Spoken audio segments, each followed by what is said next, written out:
Assalamualaikum warahmatullahi wabarakatuh. Halo semuanya, jumpa lagi dengan petani rumahan. Kemarin ada yang bertanya, kenapa bawang merah itu ada yang tumbuhnya stagnan, atau tidak rata, atau tidak bersamaan. Nah, untuk itu kita akan bahas kali ini, dan tonton terus video ini sampai selesai agar kalian tidak ketinggalan informasi-informasi penting di channel Petani Rumahan.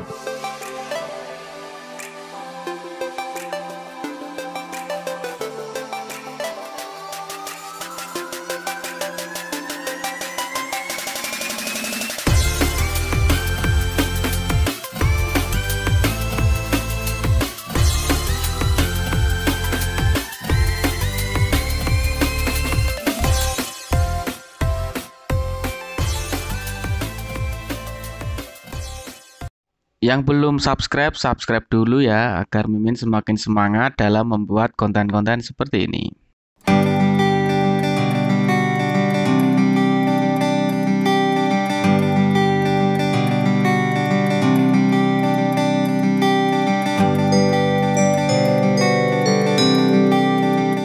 Ini adalah bawang merah saya yang kemarin saya tanam di tanggal 10 bulan 3 tahun 2021 ya. Sedangkan saat ini adalah tanggal 18. Jadi usia tanaman ini adalah 8 hari ya. 8 hari setelah tanam. Ini kemarin sudah saya pupuk ya. Sudah saya pupuk. Ini kelihatan kan? Ini pupuk Ponska ya. Masih terlihat pupuk Ponska. Nah, sesuai dengan judul di mana kita akan membahas tanaman bawang merah itu kenapa kok tumbuhnya stagnan, kenapa kok tumbuhnya tidak rata. Itu sangat dipengaruhi oleh bibit yang kalian beli dengan bibit yang kalian tanam. Kalau saya pribadi itu lebih suka dengan bibit-bibit yang berkualitas. Kenapa? Ya seperti gambar ini, ya, video yang kalian lihat ini. Ini usia 8 hari, tumbuhnya kan sudah sekian, ya. Sudah 1 telunjuk, bahkan ada yang lebih. Dengan daunnya yang besar ya. Jadi lebar daunnya, lingkar daunnya ini kan besar ya. Jadi nanti ke belakangnya untuk membentuk buah yang besar dan merah sehingga mampu menembus pasar atau mampu menembus kualitas yang super, itu akan mudah. Jadi yang pertama yang harus kalian perhatikan itu adalah bibitnya, teman-teman. Kalian pastikan bibit kalian itu benar-benar bibit yang berkualitas. Sebenarnya saya jual bibit juga, tapi jumlahnya itu tidak banyak karena untuk membuat bibit yang berkualitas ini tidaklah mudah. Banyak faktor yang mempengaruhi seperti dari cuacanya, terus dari kondisi tanaman saat sebelum dipanen, terus perlakuannya setelah panen hingga perlakuan saat disimpan ya. Itu sangat mempengaruhi kualitas bibit yang akan ditanam. Kalau kalian melihat video ini kan pasti berpikir wah, mantap gitu ya, hebat, bibitnya bagus gitu. Itu kalau saya melihat bibit seperti ini tuh ada rasa puas, ada rasa yang menggebu-gebu, membuat semangat dalam perawatan sehari-harinya. Karena dengan pertumbuhan di awal ini yang bagus, nanti ke belakangnya itu kita akan mudah dalam membentuk atau menyeting tanaman kita agar menjadi kualitas bagus. Itu kita nanti tinggal menunjang dengan pupuk, dengan perawatan penyiramannya, terus perawatan agar gulmanya itu tidak tumbuh, pendangiran gitu ya, nutrisi-nutrisi yang harus diserap itu kita tinggal memberikan, terus tanamannya sudah sehat, sudah bakalannya sudah bagus, jadi akan lebih mudah subur. Seperti misal saat kalian berternak sapi, mau beli sapi itu kan otomatis mencari bakalan yang bagus. Sama dengan bawang merah ini juga begitu. Kalau kita akan membuat atau menanam, akan menginginkan hasil yang kualitas super, kita juga harus mencari atau membeli bibit yang kualitas super juga, agar hasilnya itu sama gitu kan ya. Kalau dulu saat sekolah SMP kalau tidak salah ya, jadi faktor genetika orang tua atau faktor genetika indukan itu akan menurun kepada anakannya. Itu kita terapkan juga di sini ya. Ini ilmu apa namanya? Ilmu ngawurnya.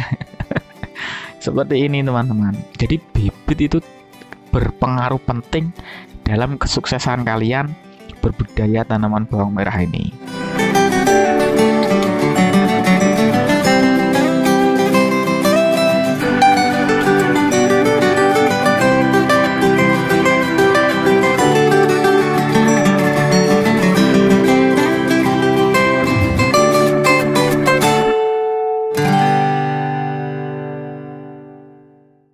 Sebelum lanjut ke pembahasan, saya ingatkan kepada semua pemirsa untuk melakukan subscribe dan tekan tombol loncengnya agar tidak ketinggalan informasi terbaru dari petani rumahan.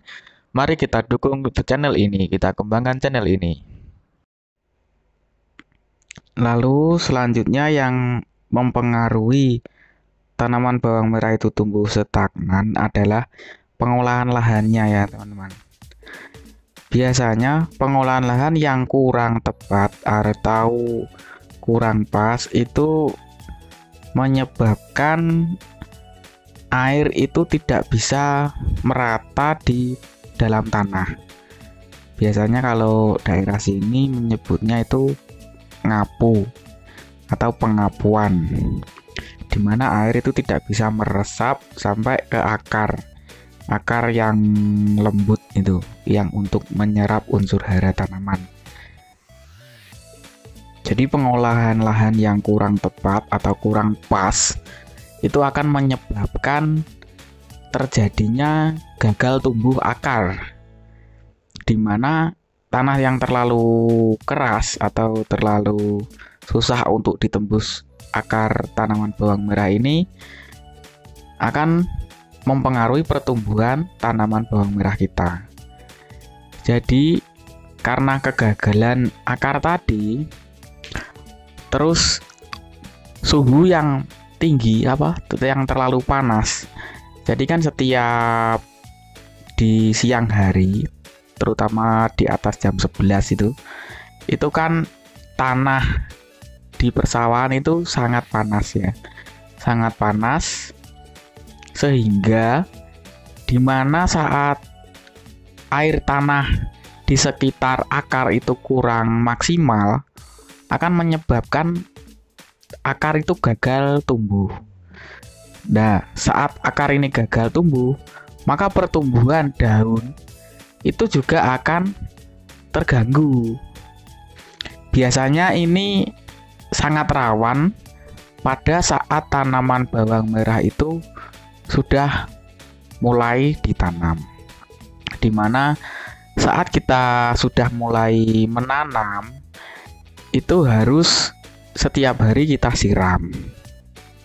Penyiramannya itu juga harus dilakukan pagi hari. Kalau saya ya, dilakukan pagi hari, dimana saat suhu tanah itu masih normal, terus kita siram itu, maka air yang menguap itu juga, sebelum airnya menguap itu kan merasuk dulu ke tanah. Tapi kalau kita menyiramnya di sore hari juga tidak apa-apa sih, karena kan nanti sore hari di atas jam 3 itu kan suhu udara sudah menurun, dimana kalian menyiram, lalu saat malam hari itu kan nanti akan terjadi pertumbuhan akar juga karena suhunya yang dingin. Kalau di dalam tanah itu suhunya pas sehingga pertumbuhan akar juga akan bagus. Nah, penyiraman di sore hari ini sangat bagus dilakukan di saat tanam di bulan kemarau. Semisal ditanam di bulan 7 ya. Yang panen raya itu kan Agustus. Jadi bulan 7 tanam itu disiram sore hari akan lebih bagus. Sekian dulu penjelasan pada bagian pertama ini. Nanti kita akan lanjut ke bagian kedua. Untuk itu, tongkrongin terus channel Petani Rumahan, subscribe channel Petani Rumahan, dukung terus Mimin dalam membuat video-video seperti ini. Sekian dari saya. Wassalamualaikum warahmatullahi wabarakatuh. Jayalah petani Indonesia, jayalah Indonesiaku.